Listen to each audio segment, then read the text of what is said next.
Hello बच्चों, welcome to exam शिविर school. Exam शिविर स्कूल के यूट्यूब चैनल में आपका स्वागत है। और हम क्लास 11 का सर्कुलेटरी सिस्टम कर रहे थे, जिसमें प्रीवियस लेक्चर हमने आरबीसी को कंप्लीट कर चुके थे। आज का लेक्चर जो अपना होगा वो होगा डब्ल्यूबीसी के बारे में। क्लियर? तो अपन चलिए शुरू करते हैं। ब्लड के बारे में पढ़ रहे थे अपन। चलिए, तो अपना टॉपिक था ब्लड।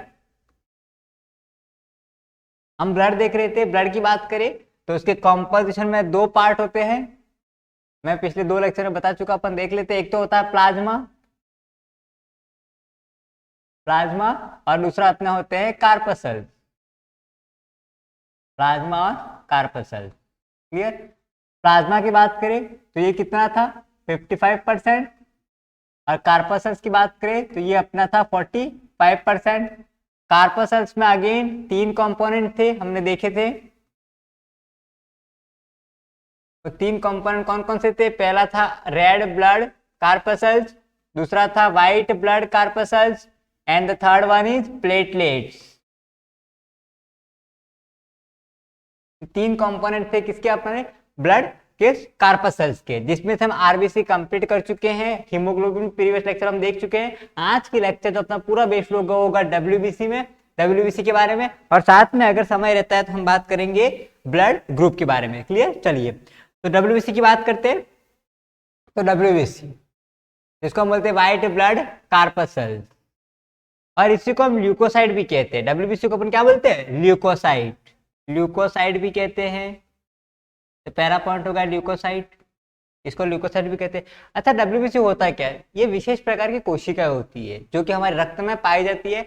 और इनके काम की बात करें तो इनका मूल काम जो होता है वो होता है इम्यून सिस्टम प्रोवाइड करवाना, यानी कि शरीर को प्रतिरक्षा प्रदान करता है। बाहर से आने वाले वायरस, बैक्टीरिया, उन सब का ये भक्षण करता है डब्ल्यूबीसी, व्हाइट ब्लड कार्पसल। इसीलिए इसको ल्यूकोसाइट कहते हैं।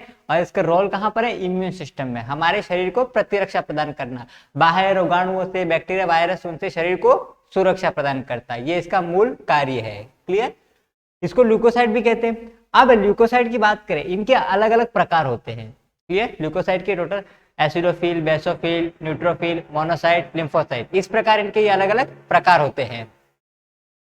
अब हम बात करते हैं यहाँ पर इनकी संख्या की, कितनी इनके बॉडी में कितनी संख्या होती है। तो इनकी बॉडी में जो संख्या होती है उसको हम बोलते हैं टीएलसी। टीएलसी का मतलब क्या है यहाँ पर? टोटल ल्यूकोसाइट काउंट, यानी कि हमारे शरीर में टोटल ल्यूकोसाइट कितनी है, टीएलसी। समझिए, टीएलसी, टीएलसी का मतलब क्या है?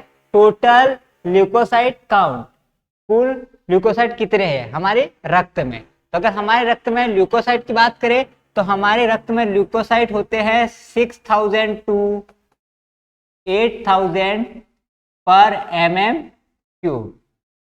ये इतनी हमारी क्वांटिटी होती है ल्यूकोसाइट की हमारे शरीर में, हमारे रक्त में। इनकी संख्या बात करें, ये वेरी करती है। आप ऊपर नीचे 2 से 3000 ऊपर नीचे हो सकती है। क्लियर? और इतनी वैल्यू होती है किसकी? टीएलसी की। ये तो होता है टीएलसी। एक और टर्म होती है जिसको हम बोलते हैं डीएलसी। यहां पर डीएलसी का मतलब क्या होता है समझना? Differential leukocyte count. मैंने बोला ल्यूकोसाइट के कितने प्रकार है। देखो, ल्यूकोसाइट के प्रकार की बात करें, टोटल इसके प्रकार की बात करें तो एक सबसे पहला आता है एसिडोफिल, एसिडोफिल्स। दूसरा होता है basophil, acidophil, basophil. Third one is neutrophil, acidophil, basophil, neutrophil. फिर monocyte, monocyte, and last one lymphocyte, lymphocyte. Clear?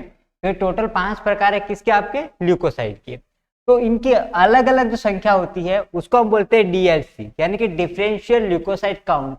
मतलब कि कुल रक्त में जो हमारा टोटल ब्लड है, उस टोटल ब्लड में एसिडोफिल की संख्या कितनी है, बेसोफिल की कितनी है, न्यूट्रोफिल की कितनी है, मोनोसाइट की कितनी है, लिम्फोसाइट की कितनी है, उस अलग अलग संख्या जितनी होगी उसको हम बोलते हैं डिफरेंशियल ल्यूकोसाइट काउंट। डीएलसी का मतलब क्या है? Differential leukocyte count.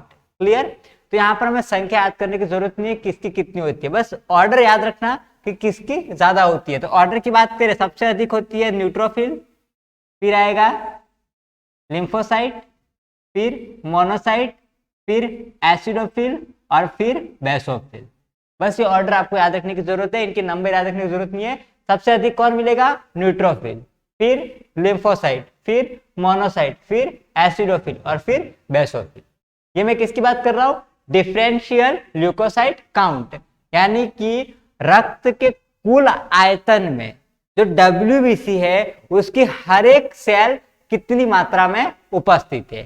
तो सर्वाधिक हमारे रक्त में सर्वाधिक कौन सा ल्यूकोसाइट ऐसा पूछा जाए तो न्यूट्रोफिल, इसके बाद लिम्फोसाइट, फिर मोनोसाइट, फिर एसिडोफिल और फिर बेसोफिल। क्लियर? चलिए इसके बारे में बात करें, कुछ टर्मिनोलॉजी की कुछ टर्म्स है उसके बारे में बात करते हैं। सबसे पहले हम बात करेंगे ल्यूकोसाइटोसिस। देखिए ल्यूकोसाइटोसिस क्या होता है? ल्यूकोसाइटोसिस की बात करें तो ल्यूकोसाइटोसिस का मतलब होता है TLC का, टोटल ल्यूकोसाइट काउंट का बढ़ जाना।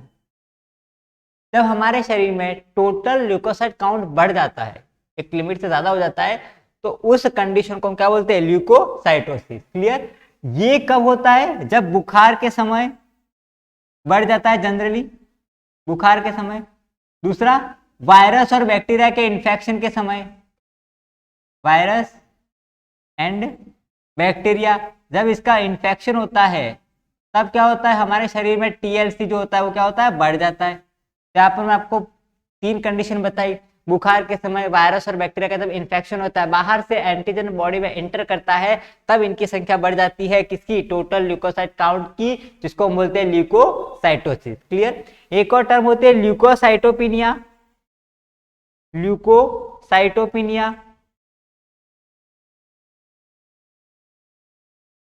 देखिए ल्यूकोसाइटोपिनिया क्या है? अगर बात करते हैं ल्यूकोसाइटोपिनिया की, तो ल्यूकोसाइटोपिनिया का मतलब है कि जो ल्यूकोसाइट है, WBC है, उसकी अनकंट्रोल्ड ग्रोथ होना, अनियंत्रित वृद्धि होना। किसकी?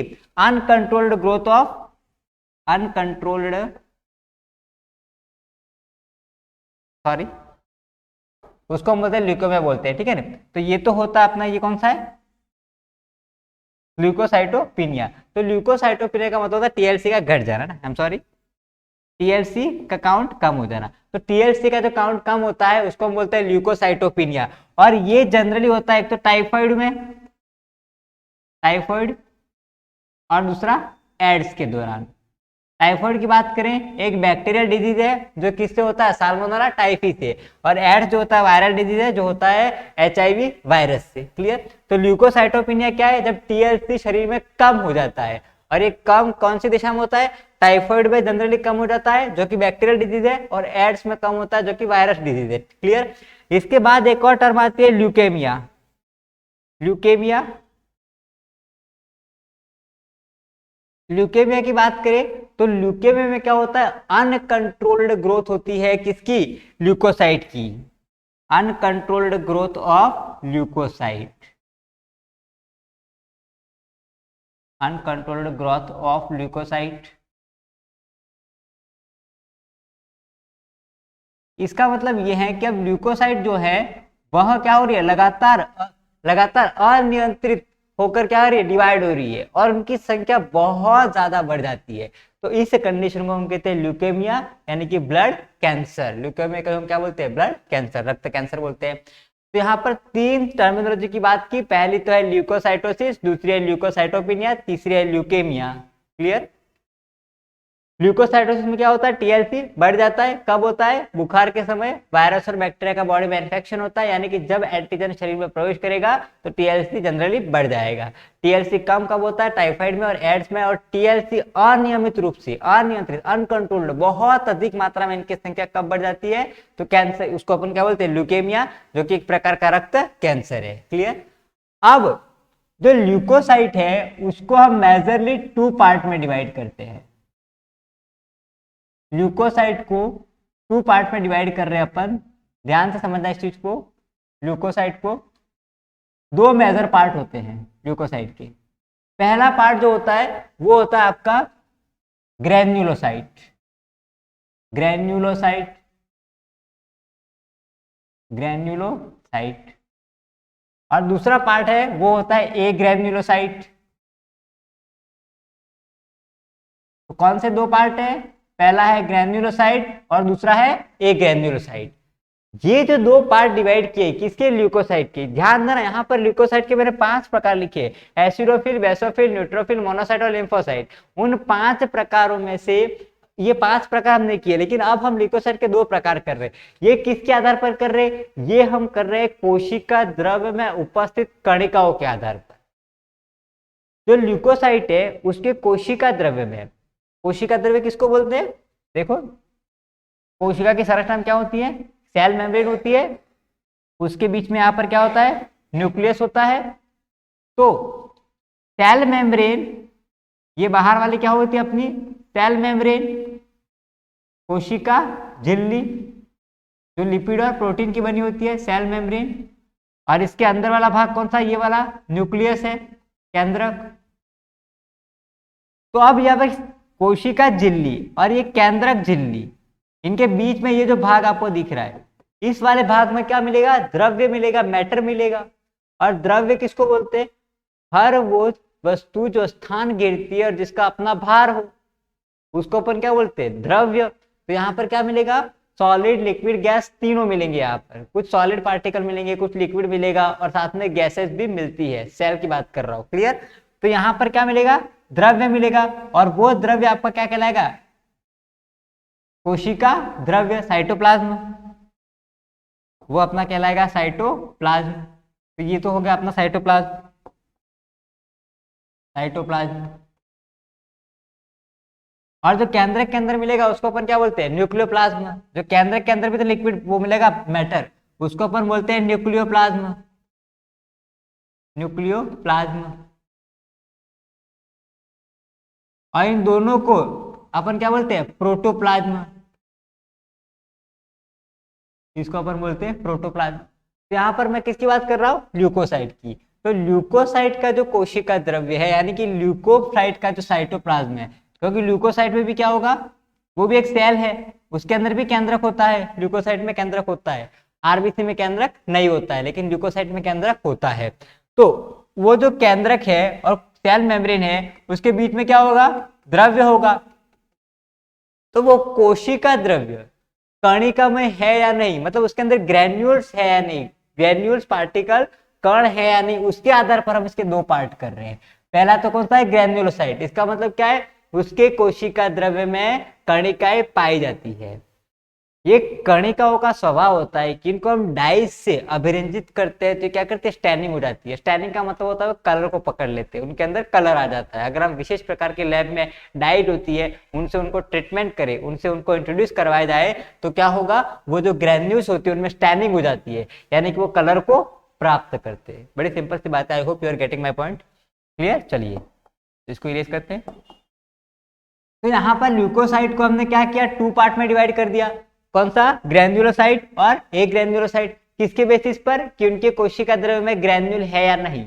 ग्रेन्यूल का मतलब विशेष प्रकार की कणिकाएं होती है और कुछ नहीं है। ग्रेन्यूल्स होते हैं पार्टिकल लाइक स्ट्रक्चर होती है, जिनको हम क्या करते हैं, अगर डाइस के साथ अगर उसको डाइस के साथ रिएक्शन करवाएंगे, क्या होगा, उनका स्टैनिंग हो जाएगी, यानी कि वो कलर को प्राप्त करते हैं। हम देखेंगे कौन कौन से स्टैनिंग करेंगे, किस प्रकार से रिएक्टेंट से वो। तो ल्यूकोसाइट की बात करें, 2 पार्ट में डिवाइड कर दिया। अब बात करते हैं ग्रेन्युलोसाइट की। तो ग्रेन्युलोसाइट में कौन कौन आएगा, देखिए, एसिडोफिल, बेसोफिल और न्यूट्रोफिल।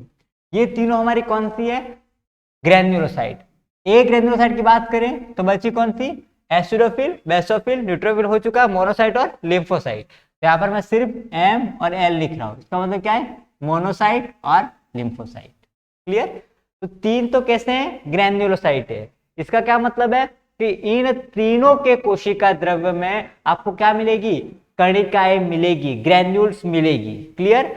और इसकी बात करें एक ग्रेन्युलोसाइट की, तो इन दोनों के कोशिका द्रव्य में ग्रेन्यूल्स नहीं मिलेगी। साथ में महत्वपूर्ण बात यह है कि जो ल्यूकोसाइट होता है, इन दोनों की बात कर रहा हूं मैं, इन दोनों का केंद्रक जो होता है वो पालियों में विभक्त होता है। ग्रेन्युलोसाइट का बात करें तो इसका 2 से अधिक पालियों में विभक्त होता है, और ए ग्रेन्युलोसाइट की बात करें, सॉरी इसका पाइलो में विभक्त नहीं होता है, इसका पाइलो में विभक्त होता है। यहाँ पर लोब्यूल्स की बात कर रहा हूँ मैं, यानी कि केंद्रक का अलग अलग लोब्यूल्स में डिवाइड होना, मोर देन 1। क्लियर। सबसे पहले बात करते हैं ग्रेन्युलोसाइट की। ये किस आधार पर किया हमने, यहाँ पर लिख रहे हुए कोशिका द्रव्य में साइटोप्लाज्म है ना, कोशिका द्रव्य में, कोशिका द्रव्य में उपस्थित ग्रैन्यूल के आधार पर, ग्रैन्यूल के आधार पर, on the basis of presence of granule in the cytoplasm. Clear. तो साइटोप्लाज्म में उपस्थित ग्रैन्यूल्स के बेसिस पर हम इसको टू पार्ट में डिवाइड करते हैं। The first one is granulocyte and second one is agranulocyte. चलिए अब बात करते हैं ग्रैन्युलोसाइट की। तो अब ग्रैन्युलोसाइट का मतलब क्या है, इनके कोशिका द्रव्य में कणिकाएं पाई जाएगी, साथ में इनका केंद्रक जो होता है वो लोब्यूल्स में डिवाइड होता है। यहाँ पे मैं लिख देता हूँ, ठीक है। ग्रैन्युलोसाइट्स का मतलब क्या होता है, साइटोप्लाज्म में आपको क्या मिलेगा, साइटोप्लाज्म में मिलेगा ग्रैन्यूल्स प्रेजेंट, ग्रैन्यूल्स प्रेजेंट, मैं राइट कर रहा हूँ मतलब ग्रैन्यूल उपस्थित है। इसके साइटोप्लाज्म की बात करें तो यहाँ पर इसके साइटोप्लाज्म में आपको क्या मिलेगी, ग्रैन्यूल्स नहीं मिलेगी, ग्रैन्यूल्स एब्सेंट, क्रॉस कर रहा हूं मतलब क्या यहाँ पर एब्सेंट है। क्लियर।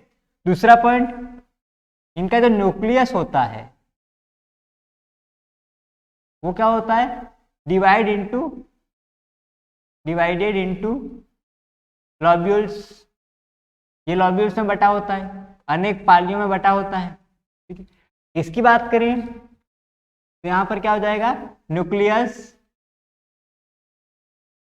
की बात कर रहे हैं तो not divided into lobules, single ही न्यूक्लियस होता है, not divided into lobules. Clear. फिर दो पॉइंट है, ग्रैन्युलोसाइट में क्या होता है, साइटोप्लाज्म में आपको ग्रैन्यूल्स मिलेंगे, इसके साइटोप्लाज्म में ग्रैन्यूल्स नहीं मिलेंगे। यहाँ पर न्यूक्लियस जो होता है वो लॉब्यूल्स में डिवाइड होता है और यहाँ पर न्यूक्लियस जो होता है वो लॉब्यूल में डिवाइड नहीं होता है। क्लियर। तो ये थे दो प्रकार किसके, ल्यूकोसाइट की, किसके आधार पर, on the basis of presence of granules in the cytoplasm. दो प्रकार हो गए, ग्रैन्युलोसाइट और ए ग्रैन्युलोसाइट। क्लियर। अब एक एक करके सारे देखते हैं अपन। ग्रैन्युलोसाइट में एसिडोफिल, बेसोफिल और न्यूट्रोफिल, और एक ग्रैन्युलोसाइट में मोनोसाइट और लिम्फोसाइट। क्लियर। चलिए तो सबसे पहले हम बात करते हैं एसिडोफिल की, एसिडोफिल्स के बारे में एक एक करके सब देखते हैं अपन। सबसे पहला है एसिडोफिल।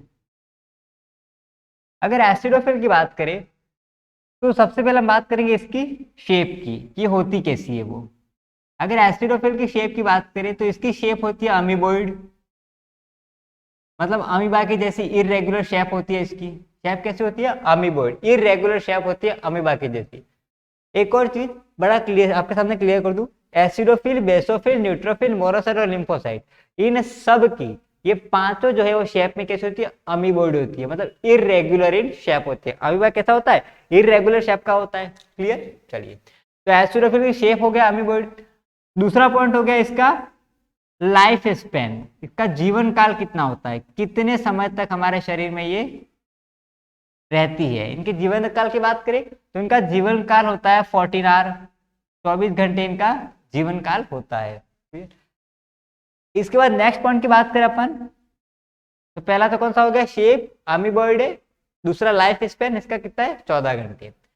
इसके बाद बात करेंगे इसका न्यूक्लियस की, इसके न्यूक्लियस की। इसके न्यूक्लियस जो होता है वो कितने, 2 लॉब में बटा होता है, 2 lobes, divide into 2 lobes.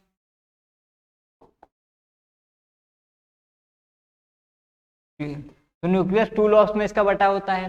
Next point की अपन बात करें इसके अंदर तो ध्यान देना, ये जो एसिडोफिल जो होता है उसको हम अभिरंजन करें, स्टैनिंग करने, अगर इसकी स्टैनिंग करें तो हम इसकी स्टैनिंग कर सकते हैं किससे, इओसिन से, इओसिन से। अब यहाँ पर क्या मतलब है कि अगर हम इसकी रिएक्शन इओसिन से करवाए, इसको इओसिन से अगर इसको इओसिन में रखेंगे अगर अपन, तो क्या होगा, इसके अंदर जो ग्रैन्यूल्स होंगे वो क्या करेंगे, स्टैनिंग यानी कलर प्रोवाइड करवाएंगे। इसके ग्रैन्यूल जो होते हैं वो इओसिन का जो कलर है उसको पकड़ लेते हैं। सिंपल सा मतलब यही है इसका, क्लियर। तो इसकी स्टैनिंग किससे होती है? इओसिन से होती है, क्लियर। और न्यूक्लियस क्या होता है? लॉब्स में बटा होता है और ग्रैन्यूल्स इसमें होती है। और वो ग्रैन्यूल जो होती है वो यहाँ पर लिख रहा हूँ मैं ग्रैन्यूल्स,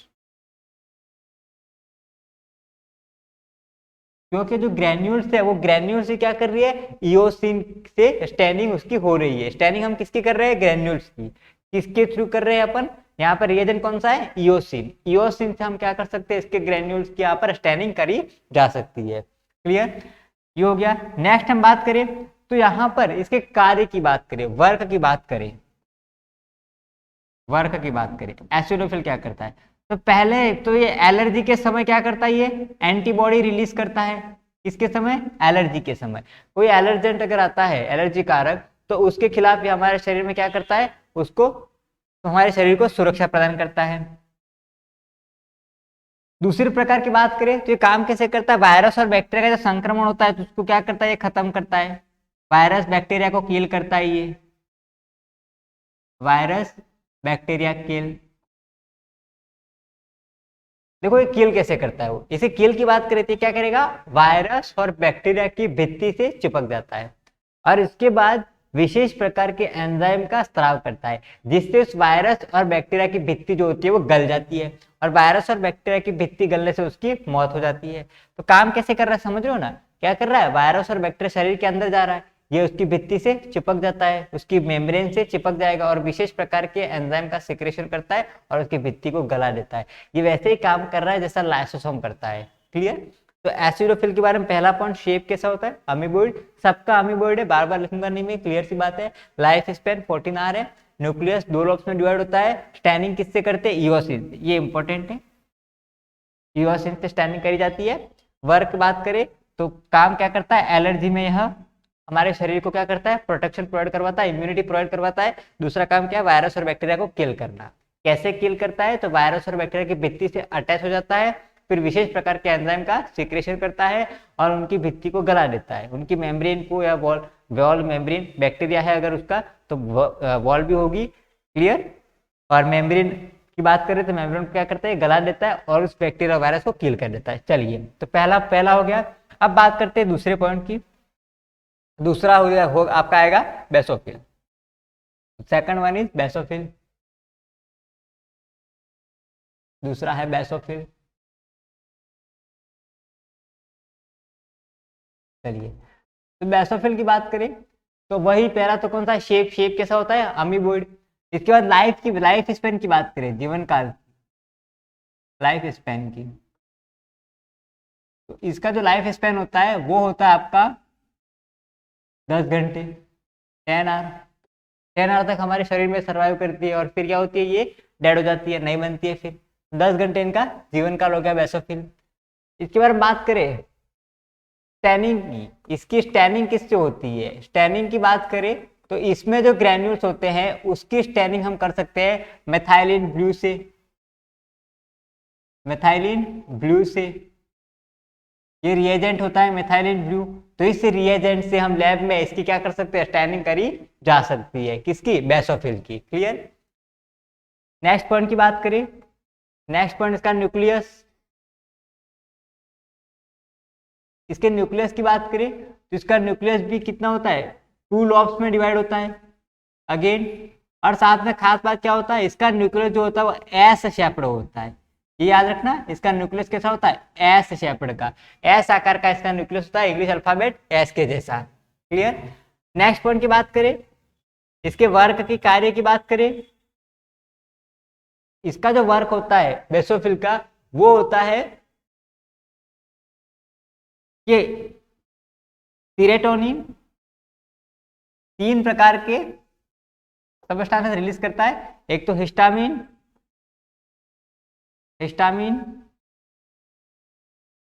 सीरोटोनिन,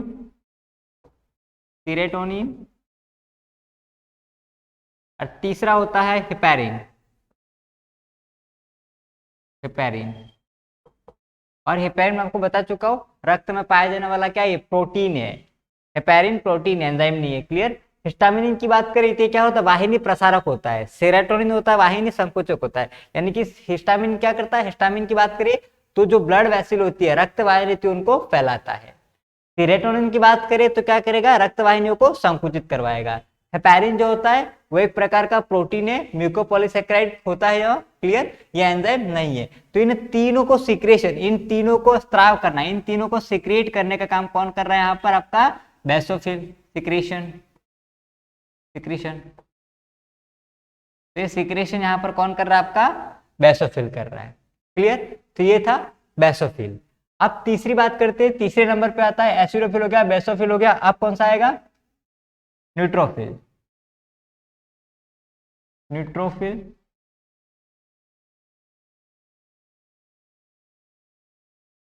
पहला पॉइंट वही, शेप की बात करें कैसे होती है, अमीबोइड होती है। अब बात करते हैं लाइफ स्पेन की, जीवन काल की। तो इसका जो लाइफ स्पेन होता है, जीवन काल स्पेन जो होता है, लाइफ स्पेन, वो इसका होता है 10 आवर।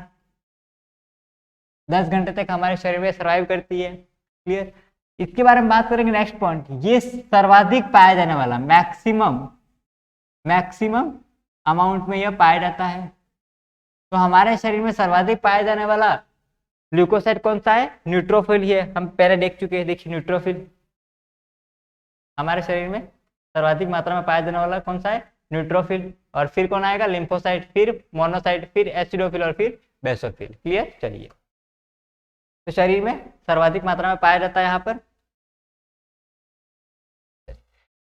तो मैक्सिमम अमाउंट में हो गया। तीसरा पॉइंट की बात करें न्यूक्लियस की, तो इसका न्यूक्लियस जो होता है वो मोस्टली लॉब्यूल में डिवाइड होता है, सर्वाधिक लॉब्यूल्स में डिवाइड होता है, मोस्टली लॉब्यूल्स में डिवाइड होता है। यानी कि जितनी भी ल्यूकोसाइट है उस पर सर्वाधिक लॉब्यूल जिसके न्यूक्लियस में होते हैं वो कौन सा, आपका न्यूट्रोफिल है। क्लियर, इसके अलावा बात करें इसका जो केंद्रक होता है, सेकंड पॉइंट, इसका जो केंद्रक होता है वो होता है घोड़े की नाल के जैसा। ये इंपॉर्टेंट बात है, घोड़े की नाल जैसा इसका न्यूक्लियस होता है। क्लियर, इसके बारे में नेक्स्ट बात करें इसके वर्क की, इसके वर्क की। तो इसका जो स्वभाव होता है वो होता है फेगोसाइटिक, यानी कि भक्षकाणु स्वभाव का होता है, फेगोसाइटिक। अब यहाँ पे समझना फेगोसाइट क्या होता है, वो फेगोसाइटिक, यहाँ पर फेगोसाइटिक का मतलब क्या है कि वो वायरस और बैक्टीरिया को क्या करती है, भक्षण करती है, उनको खा जाती है। वायरस और बैक्टीरिया का भक्षण करना, वायरस एंड बैक्टीरिया का भक्षण करना, वो होता है उसका फेगोसाइटिक नेचर, भक्षकाणु स्वभाव। अब ध्यान देना यहाँ पर, वायरस और बैक्टीरिया का भक्षण करना है, यानी कि इसका नेचर कैसा होता है, फेगोसाइटिक। तो इसके फेगोसाइटिक स्वभाव के कारण, फेगोसाइटिक स्वभाव के कारण और साइज में बहुत छोटी होती है, तो अपने छोटी साइज के कारण और फेगोसाइटिक नेचर के कारण इसको कहा जाता है माइक्रो पुलिसमैन। क्या बोला जाता है, माइक्रो पुलिसमैन।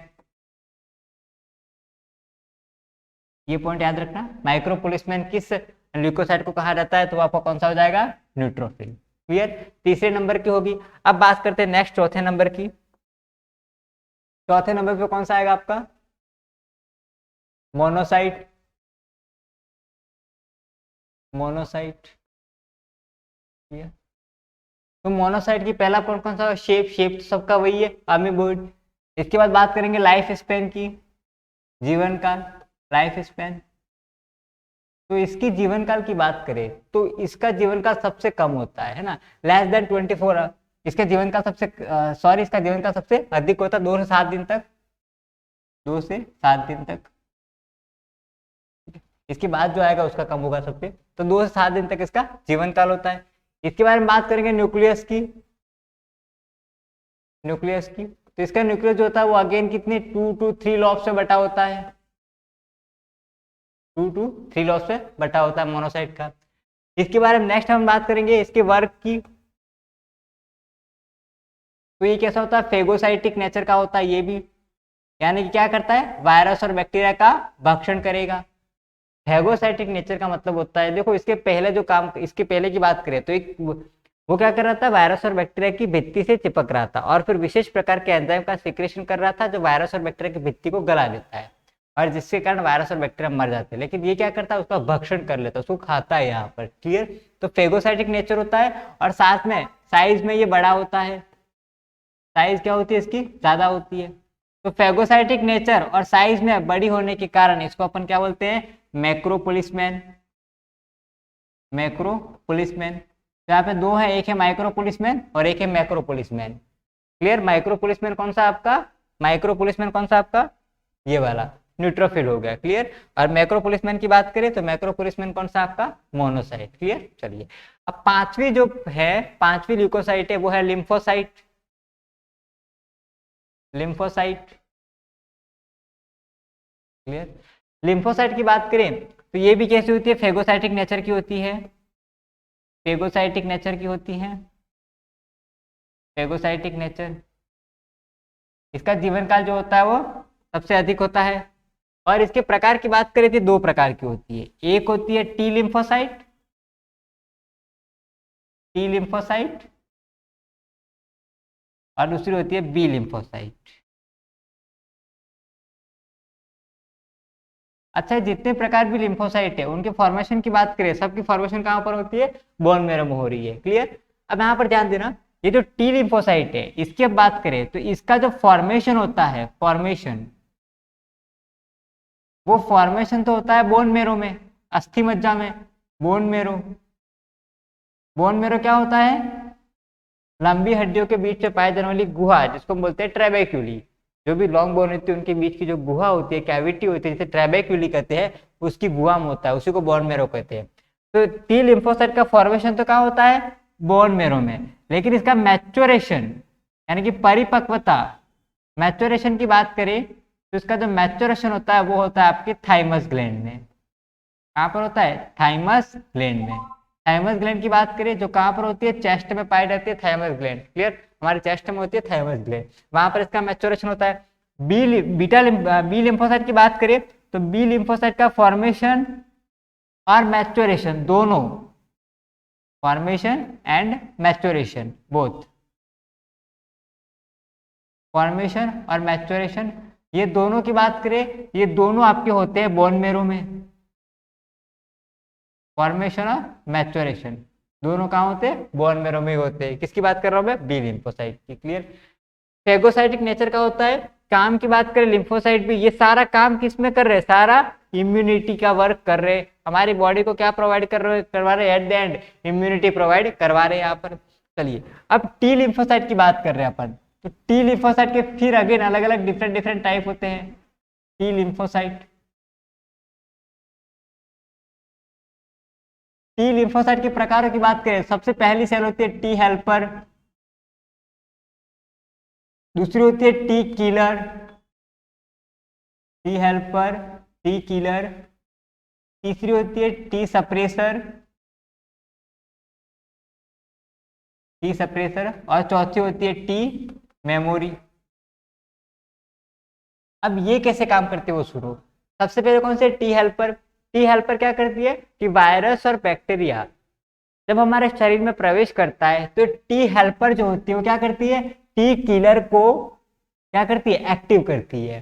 टी किलर को एक्टिव करती है जब बाहर से वायरस और बैक्टीरिया शरीर में एंटर करता है तब। और टी किलर क्या करता है, फिर उस वायरस और बैक्टीरिया को मारने का काम करता है, इसलिए इसका नाम क्या है, टी किलर है।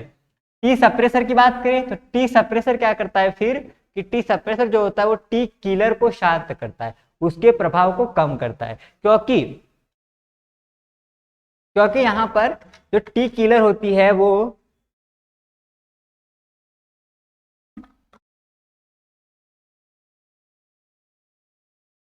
टी किलर जो होती है वो क्या करती है, अपने ही शरीर की कोशिकाओं को मारने न लग जाए, तो उसको रोकने के लिए यहाँ पर कौन होती है, टी सप्रेसर। नाम से क्लियर है, सप्रेस करना, संदमन करना। तो टी सप्रेसर क्या करती है, टी किलर को शांत करती है। लास्ट में टी मेमोरी। टी मेमोरी क्या करती है, ये जो भी प्रक्रिया कर रहे हैं उसको क्या करती है, वो सेव करती है, उसको सब मेमोराइज करती है, ताकि दूसरी बार जब वायरस बैक्टीरिया आए तो कम समय में इफेक्टिवली वर्क किया जाए। क्लियर। तो ये चार आपको समझ में आ गया होगा। क्लियर। तो ये था डब्ल्यूबीसी का टॉपिक। एक बार अपन ब्रीफ रिव्यू देख लेते किस प्रकार से चीजें करी वो देखिए।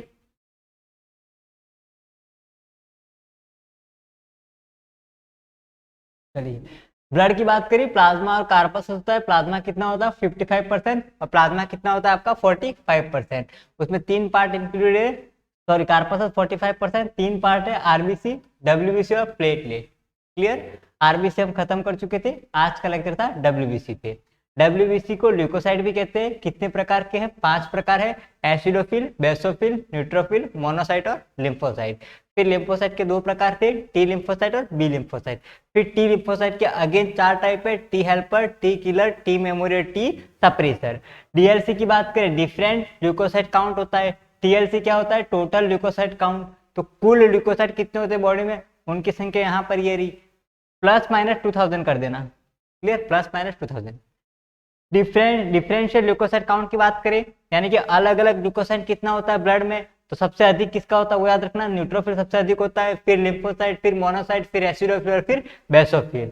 ल्यूकोसाइटोसिस क्या होता है, टीएलसी जब बढ़ जाता है उसको हम बोलते हैं ल्यूकोसाइटोसिस, जो बुखार के समय वायरस और बैक्टीरिया के इन्फेक्शन के समय होता है। ल्यूकोसाइटोपिनिया क्या होता है, जब टीएलसी कम हो जाता है। 2 डिजीज होते हैं, एक तो टाइफाइड में, दूसरा एड्स में। और ल्यूकोमिया का मतलब क्या होता है कि ल्यूकोसाइट का अनियमित रूप से बहुत अधिक मात्रा में बढ़ जाना, तो उसको हम क्या बोलते हैं, leukaemia, uncontrolled division of leukocyte, उसको अपन क्या बोलते हैं, ल्यूकेमिया, रक्त कैंसर। अब ल्यूकोसाइट के हमने बेसिक 2 पार्ट किए, पहला कौन सा है, ग्रेन्युलोसाइट, दूसरा ए ग्रेन्युलोसाइट। ये किसके बेसिस पे किए, on the basis of presence of granule in cytoplasm, तो उसके बेसिस पे 2 पार्ट में डिवाइड किया, granulocyte and agranulocyte. Granulocyte में क्या होता है, साइटोप्लाज्म में ग्रेन्यूल्स होते हैं, साथ में न्यूक्लियस क्या होता है, लॉब्स में डिवाइड होता है। एक ग्रेन्युलोसाइट की बात करें, साइटोप्लाज्म में ग्रेन्यूल नहीं होते और न्यूक्लियस डिवाइड भी नहीं होता है, किसमें, लोब्यूल्स में। इसमें 3 पार्ट है, एसिडोफिल, बेसोफिल, न्यूट्रोफिल, उसके 2 है, मोनोसाइट और लिम्फोसाइट। फिर सबसे पहले एसिडोफिल शुरू किया, सबका शेप कैसा है, अमीबॉइड है, जीवन काल 14 आर है, न्यूक्लियस 2 लॉब्स में बटा होता है। स्टैनिंग किससे करी जा सकती है, स्टैनिंग से, ईओसिन से स्टैनिंग, ये इंपॉर्टेंट है। स्टैनिंग किससे करेंगे, ईओसिन से। वर्क की बात करें, एलर्जी के समय साथ में वायरस और बैक्टीरिया को मारने का काम करती है, लेकिन किस प्रकार से करती है, उनकी मेम्ब्रेन से चिपक कर उनमें विशेष प्रकार के एंजाइम का सीक्रेशन करके उसकी मेम्ब्रेन को गला देती है और उसको मार देती है। चलिए फिर हमने पढ़ा बेसोफिल, लाइफ स्पैन कितना है इसका, 10 आवर की बात करें, स्टैनिंग किससे होती है, मिथाइलिन ब्लू से, याद रखना स्टैनिंग किससे हो रही है, मिथाइलिन ब्लू से होती है। न्यूक्लियस 2 लॉब में डिवाइड होता है, केंद्रक कैसा होता है, एस शेप का होता है। कार्य की बात करें, 3 प्रकार के चीजें स्रावित करती है, हिस्टामिन, सेरोटोनिन और हिपैरिन, जिसमें हिस्टामिन क्या है, वाहिनी प्रसारक, सेरोटोनिन क्या है, वाहिनी संकुचक, यानी कि कॉन्ट्रैक्शन करवाती है वो, आप क्लियर। नेक्स्ट हम बात करेंगे न्यूट्रोफिल की, स्पेन कितना होता है इसका, 10 घंटे होता है। यहाँ पर सर्वाधिक मात्रा में पाए जाने वाली यहाँ पर ल्यूकोसाइट है, सबसे अधिक मात्रा में पाए जाने वाली ल्यूकोसाइट कौन सी आपकी, न्यूट्रोफिल है। न्यूक्लियस मोस्टली लॉब्यूल, सर्वाधिक लॉब से बटा न्यूक्लियस कौन सा है आपका, ऐसा पूछा जाए तो न्यूट्रोफिल का होता है। और इसका केंद्र कैसा होता है, घोड़े के नाल के जैसा, जहां पर पैर रखा जाता है, घोड़े की जो नाल होती है वो। अब वर्ग की बात करें तो फेगोसाइटिक नेचर होता है, यानी कि वायरस और बैक्टीरिया के क्या करता है, ये भक्षण कर लेता है। और फेगोसाइटिक स्वभाव के कारण और इसका साइज छोटा होता है, इसीलिए इसको अपन क्या बोलते हैं, माइक्रो पुलिसमैन, क्या बोला जाता है, माइक्रो पुलिसमैन। क्लियर। चलिए नेक्स्ट हमने पढ़ा मोनोसाइट, जीवन काल इसका 2 to 7 डेज होता है, न्यूक्लियस इसका 2 से 3 लॉब्स में बटा होता है। और साथ में वर्ग की बात करें, अगेन फेगोसाइटिक होता है, साइज बड़ी होती है, तो फेगोसाइटिक नेचर और साइज में बड़ी होने के कारण क्या बोलते हैं, मैक्रो पुलिसमैन। फिर लिम्फोसाइट की बात करें, ये क्या करते हैं, शरीर को इम्यूनिटी प्रोवाइड करती है। इसके फिर 2 फेगोसाइटिक नेचर, इसका भी 2 प्रकार है, टी लिम्फोसाइट और बी लिम्फोसाइट। फिर बात करें टी लिम्फोसाइट की, टी लिम्फोसाइट का फॉर्मेशन कहाँ हो रहा है आपका, बोन मैरो में, लेकिन मैच्योरेशन कहाँ हो रहा है, थाइमस ग्लैंड में। वही बात करें बी लिम्फोसाइट की, जिसका फॉर्मेशन और मैच्योरेशन दोनों कहाँ पर होता है, बोन मैरो में। फिर टी लिम्फोसाइट के यहाँ पर 4 प्रकार है, T helper, T killer, T memory और टी सप्रेसर। क्लियर। चलिए तो ये था डब्ल्यूबीसी के बारे में जनरल इंफॉर्मेशन जो एग्जाम में पूछी जाती है। चलिए अब बात करते हैं अपन नेक्स्ट ब्लड ग्रुप के बारे में, ब्लड ग्रुप को भी देख लेते हैं अपन। चलिए तो नेक्स्ट अपना टॉपिक होगा ब्लड ग्रुप।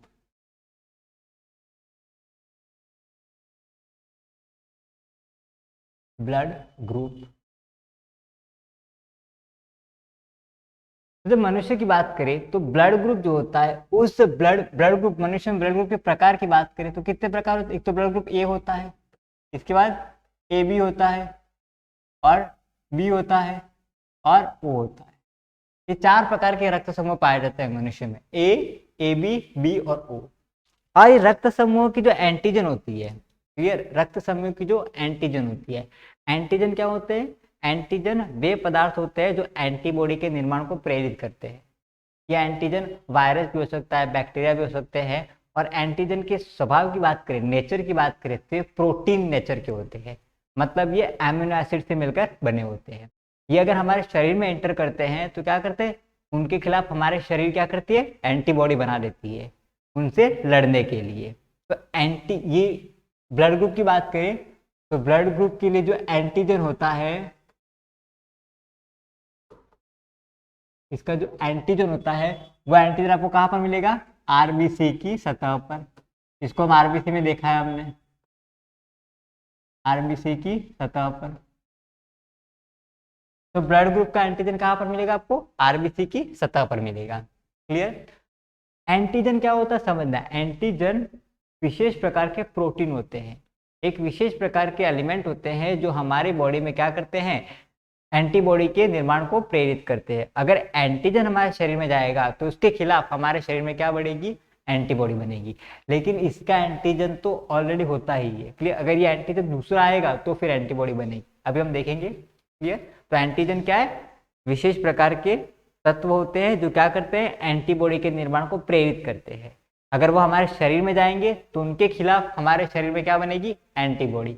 एक वायरस, बैक्टीरिया, क्लियर, ये सब क्या है? एंटीजन ही है जो हमारे शरीर में क्या बना रहे हैं? एंटीबॉडी। उनके खिलाफ बनाएंगे ताकि वो वायरस और बैक्टीरिया हमारे शरीर को नुकसान नहीं पहुंचाए। क्लियर? आई होप आपको समझ में आ रही है चीजें। एंटीजन आरबीसी की सतह पर इसके एंटीजन पाई जाती है ब्लड ग्रुप की। क्लियर? अब ब्लड ग्रुप की हम बात करें तो ब्लड ग्रुप ए, बी और ओ, इसको डिस्कवर किया था कार्ल लैंडस्टीनर ने। कार्ल लैंडस्टीनर, इसने इसको डिस्कवर किया था। वही हम बात करें ब्लड ग्रुप ए बी को, तो इसको डिस्कवर किया था कार्ल लैंडस्टीनर, जो उनके ही कलीग थे। उन्होंने इसको डिस्कवर किया था डिकॉस्टेला और स्टर्ली ने। डिकॉस्टेला एंड स्टर्ली, इसने ब्लड ग्रुप ए बी को डिस्कवर किया था। क्लियर? अब यहां पर हम बात करते हैं ब्लड ग्रुप के एक टेबल को समझते हैं। यहाँ पर ब्लड ग्रुप, अब ब्लड ग्रुप में क्या मिलेगा हमको? एंटीजन मिलता है, और साथ में ब्लड ग्रुप में क्या मिलती है? एंटीबॉडी मिलती है। इसके बाद हम बात करेंगे ब्लड रिसीव फ्रॉम, ब्लड किससे प्राप्त किया जा सकता है? Blood receive from and blood donate to, रक्त किसको दिया जा सकता है? अब सबसे पहले हम बात करेंगे ब्लड ग्रुप ए की।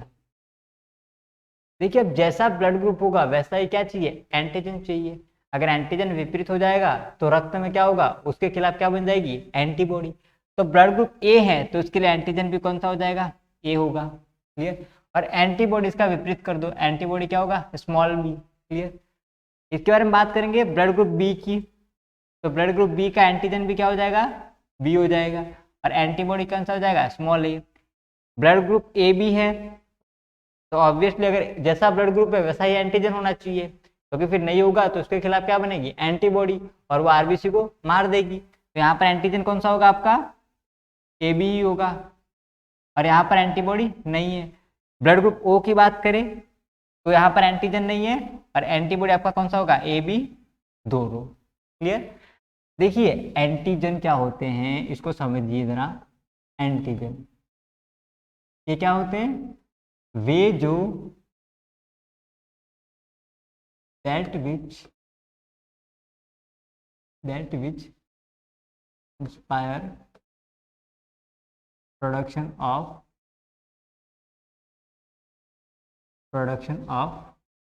antibody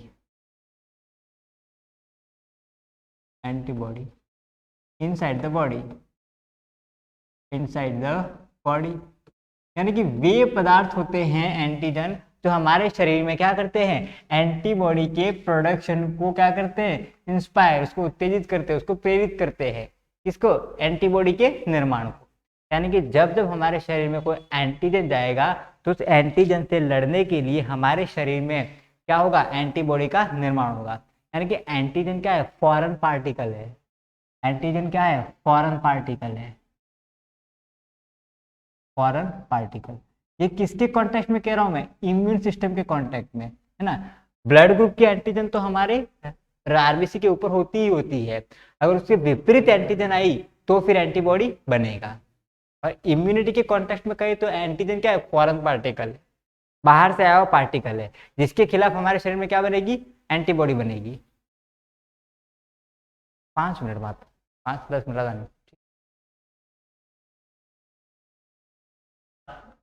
हाँ मैक्सिमम 5 मिनट, 5 मिनट।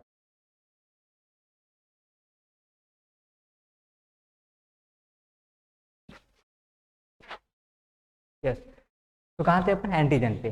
तो एंटीजन की हम बात कर रहे हैं, एंटीजन क्या है, जो हमारे शरीर में एंटीबॉडी के निर्माण को प्रेरित करते हैं, क्लियर, ताकि हमारे शरीर सुरक्षित रहे। एंटीजन फॉरेन पार्टिकल है जो बॉडी के अंदर जाएगा तो बॉडी के खिलाफ एंटीबॉडी बना देगी और इस एंटीजन को मार देगी। बड़ी सिंपल सी बात है, ठीक है, क्लियर। तो ब्लड ग्रुप ए के लिए एंटीजन कौन सा होगा, small A. Blood group B के लिए स्मॉल बी, क्योंकि जैसा ब्लड ग्रुप हो वैसा ही क्या चाहिए, एंटीजन। क्योंकि अगर देखो ब्लड ग्रुप ए है, अगर ये बी ब्लड ग्रुप वाला, बी एंटीजन वाला ब्लड इसको दे दिया तो वो उसको एक्सेप्ट नहीं करेगा और उसके खिलाफ क्या बना देगा, एंटीबॉडी। इसीलिए जैसा ब्लड ग्रुप वैसा एंटीजन और इसके अपोजिट में एंटीबॉडी, इसे याद रखना है, ठीक है।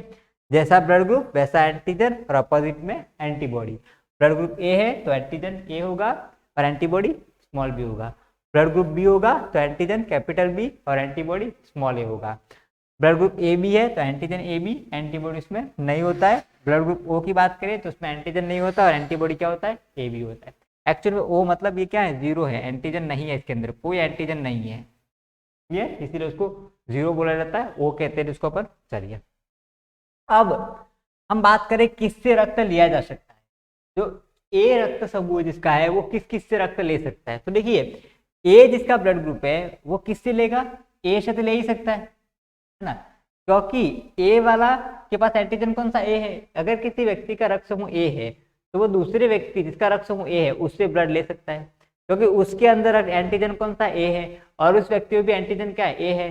तो उसका जो बॉडी है वो रिएक्ट नहीं करेगा, उसका बॉडी उसको एक्सेप्ट कर लेगा, कोई एंटीबॉडी नहीं बनाएगा, क्योंकि उसकी बॉडी के लिए वो फॉरेन पार्टिकल नहीं रहा। क्योंकि उस व्यक्ति का ब्लड ग्रुप, जो रिसीवर है उसका ब्लड ग्रुप भी ए है और डोनर का ब्लड ग्रुप भी ए है, तो दोनों का जो एंटीजन है रक्त में वो एंटीजन सेम है, इसीलिए यहाँ पर किसी प्रकार का बॉडी विरोध नहीं करेगी और इस ब्लड ग्रुप को एक्सेप्ट कर लेगी। हालांकि यहाँ पर आरएच फैक्टर का मिलान करना जरूरी है, उसके बारे में हम बात करेंगे, क्लियर। चलिए तो ब्लड किससे ले सकता है, ए से ले सकता है। चलिए अब यहाँ पर देखिए, क्या ये ब्लड ग्रुप ए वाला बी से ब्लड ले सकता है, क्या नहीं ले सकता है। क्योंकि बी से ब्लड क्यों नहीं ले सकता, क्योंकि अगर बी से ब्लड लेगा तो बी के पास कौन सा एंटीजन है, बी एंटीजन है। अगर किसी व्यक्ति का ब्लड ग्रुप ए है और दूसरे व्यक्ति का ब्लड ग्रुप बी है तो बी वाले में एंटीजन कौन सा है, बी है, और जो रिसीवर है उसका एंटीजन कौन सा है, ए है उसका एंटीजन। तो उस रिसीवर के लिए जो डोनर का ब्लड है वो तो क्या हो गया, अलग हो गया, क्योंकि दोनों का एंटीजन मैच नहीं हो रहा है। ब्लड ग्रुप ए वाला जो ए वाले को क्या करना है, ब्लड लेना है, वो बी से लेगा तो बी के पास तो बी एंटीजन है, तो ए वाला जो ब्लड ग्रुप है उस व्यक्ति के शरीर में इस बी एंटीजन के खिलाफ क्या बन जाएगी, एंटीबॉडी, और उसकी बॉडी उस ब्लड को एक्सेप्ट नहीं करेगी, उसको रिजेक्ट कर देगी, क्लियर। तो यहाँ पर बी से ब्लड ये नहीं ले सकता, ए बी से ले सकता है। देखिए ए बी की बात कर रहे हैं, ए बी में देखिए अगर किसी व्यक्ति का रक्त समूह ए है, ध्यान से समझना, किसी व्यक्ति का रक्त समूह ए है और वो बी वाले से, ए बी वाले से ब्लड ले रहा है, तो ए बी वाले में एंटीजन क्या है, ए बी है, इसके पास एंटीजन कौन सा है, ए वाला है, तो इसका ये एंटीजन ये तो मैच कर रहा है, क्लियर ना। तो इस एंटीजन के कारण तो कोई दिक्कत नहीं होगी, क्योंकि फिर ये एंटीजन इसके लिए फॉरेन पार्टिकल नहीं होगा, क्योंकि ये वाला एंटीजन इस वाले के पास भी है, लेकिन इसके पास एक और एंटीजन है, कौन सा, बी वाला, ये प्रॉब्लम क्रिएट करेगा क्योंकि B antigen blood group A वाले के पास नहीं है, इसीलिए वो इसको रिसीव नहीं करेगा और उसको रिजेक्ट कर देगा। तो ए बी से भी ब्लड ये नहीं लेगा। तीसरा, ओ की बात करें, ओ से ब्लड ले सकते थे, बिल्कुल ले सकते, ये तो क्या है, यूनिवर्सल डोनर है, सार्वत्रिक दाता ही है, क्योंकि इसके पास कोई एंटीजन है ही नहीं, मतलब एंटीजन ही नहीं है तो रक्त को लेने में क्या दिक्कत है, कोई प्रॉब्लम नहीं होगी, एंटीजन ही नहीं है तो उसके खिलाफ एंटीबॉडी बनेगी ही नहीं। तो यहाँ पर ये किससे रिसीव कर सकता है, ब्लड ग्रुप ए से और साथ में ओ से, है ना, ब्लड ग्रुप ए और ओ, उससे रिसीव कर सकता है। ब्लड डोनेट किसको कर सकता है वो, तो ऑब्वियसली एक तो ए वाले को दे सकता है क्योंकि इसका ब्लड ग्रुप ए है और सामने वाले का भी ए है, तो एंटीजन से एंटीजन मैच हो जाएगा, कोई दिक्कत नहीं होगी। बी वाले को दे सकता है क्या, नहीं दे सकता, क्योंकि यहाँ पर एंटीजन अलग पड़ जाएगा। ए बी वाले को दे सकता है, यस दे सकता है, क्योंकि ध्यान देना, अब यहाँ पर देना है तो ये ए वाला ए बी को दे सकता है क्योंकि इसके पास भी कौन सा एंटीजन है, ए एंटीजन है, और इसके पास भी ए एंटीजन है, तो ये इसको दिक्कत नहीं होगी, ये इसे ले सकता है, लेकिन ये इसको दे नहीं पाएगा क्योंकि अगर इसको ब्लड देगा ये तो इसके पास कौन सा एंटीजन है, बी एंटीजन है, इसके खिलाफ क्या बन जाएगी, एंटीबॉडी, तो ये इसको दे सकता है ब्लड, लेकिन ये इसको ब्लड नहीं दे सकता। क्लियर, तो ब्लड डोनेट ए को कर सकता है और साथ में किसको कर सकता है, ए बी को, है ना।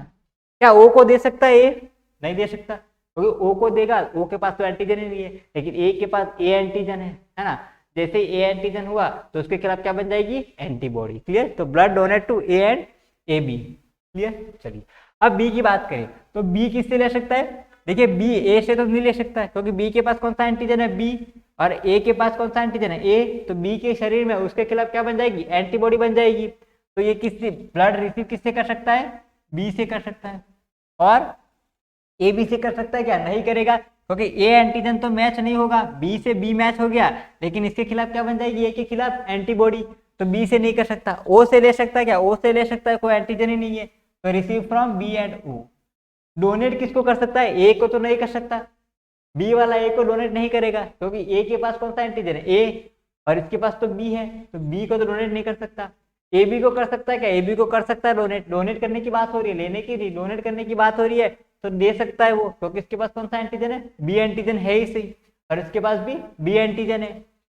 तो यहाँ पर ब्लड डोनेट टू, एक तो बी को कर सकता है इटसेल्फ और दूसरा ए बी को, बी को और ए बी को ब्लड डोनेट यहाँ पर किया जा सकता है, बी और ए बी। अब बात करते हैं ए बी की, तो ए बी किससे ले सकता है वो देखो, ए बी की बात करें अपन, ए बी ले सकता है ए से क्योंकि इसके पास कौन सा है, ब्लड ग्रुप है, एंटीजन कौन सा, ए है, और इसके पास भी ए है, तो ए से ले सकता है। ए बी वाला बी से भी ले सकता है क्योंकि इसके पास ए बी दोनों एंटीजन है, तो बी एंटीजन इसके पास भी है, तो ए बी ले सकता है ए से और ए बी से, और बी से भी ले सकता है और ओ से भी ले सकता है। और यहाँ पर ओ की बात करें, सॉरी, तो ए बी जो होता है वो क्या किस से ले सकता है, ए से ले सकता है, ए बी से, बी से और ओ से, उन चारों से क्या रक्त ले सकता है। अब डोनेट किसको कर सकता है वो देखिए, डोनेट की बात करें तो ए बी की बात करें तो ए बी डोनेट, यहाँ पर डोनेट करने की बात हो रही है, तो ए बी क्या ए को दे सकता है, नहीं दे पाएगा क्योंकि ए से ए एंटीजन मैच हो जाएगा लेकिन बी एंटीजन मैच नहीं हो पाएगा। बी को नहीं दे सकता क्योंकि बी से बी मैच हो जाएगा लेकिन ए के खिलाफ एंटीबॉडी बन जाएगी, और इसके पास तो कोई एंटीजन है ही नहीं तो उसको भी नहीं। तो यहाँ पर ब्लड डोनेट किसको कर सकता है, ओनली ए बी को, ओनली ए बी को। क्लियर, ये सिर्फ ए बी को डोनेट कर सकता है। अब बात करते हैं ब्लड ग्रुप ओ की, तो ब्लड ये किससे ब्लड रिसीव कर सकता है, क्या ए से ले सकता है, नहीं, क्योंकि ए के पास क्या ए एंटीजन है, ये इसके खिलाफ एंटीबॉडी बना देगा।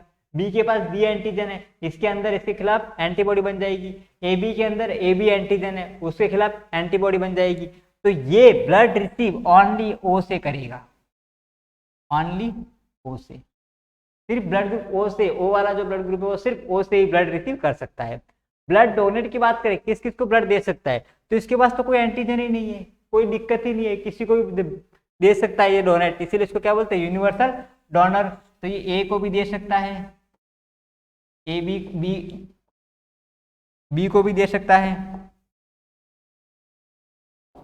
ए को और बी को, और साथ में ए बी को और ओ को, इन चारों को क्या कर सकता है, ये ब्लड दे सकता है। तो आप देख रहे हो चारों को ब्लड दे सकता है, इसीलिए इसको क्या बोलोगे, यूनिवर्सल डोनर। और ए बी जो होता है वो सबसे ले सकता है, इसलिए क्या बोलते हैं, सार्वत्रिक ग्राही, यूनिवर्सल रिसीवर। क्लियर। तो ये था ब्लड ग्रुप के बारे में नॉर्मल इंफॉर्मेशन। क्लियर। बड़ी आसान सी बात है, एंटीजन से एंटीजन मैच होना चाहिए तो ब्लड क्या कर सकता है, वो ले सकता है या फिर दे सकता है। अगर मैच नहीं हो रहा है तो फिर दिक्कत होगी। क्लियर। ये था अपना आज का लेक्चर। तो आज के लेक्चर में हमने बात करी एक तो डब्ल्यूबीसी के बारे में, उसके सारे प्रकार के बारे में, और साथ में हमने बात करी थी रक्त समूह के बारे में, ब्लड ग्रुप के बारे में। क्लियर। आई होप आपको क्लास समझ में आई होगी। Thank you so much for the watching video. और अगर आपको वीडियो पसंद आया, अगर लेक्चर समझ में आया हो तो चैनल को सब्सक्राइब करें, वीडियो को लाइक करें। Thank you so much for the watching. Clear. Thank you.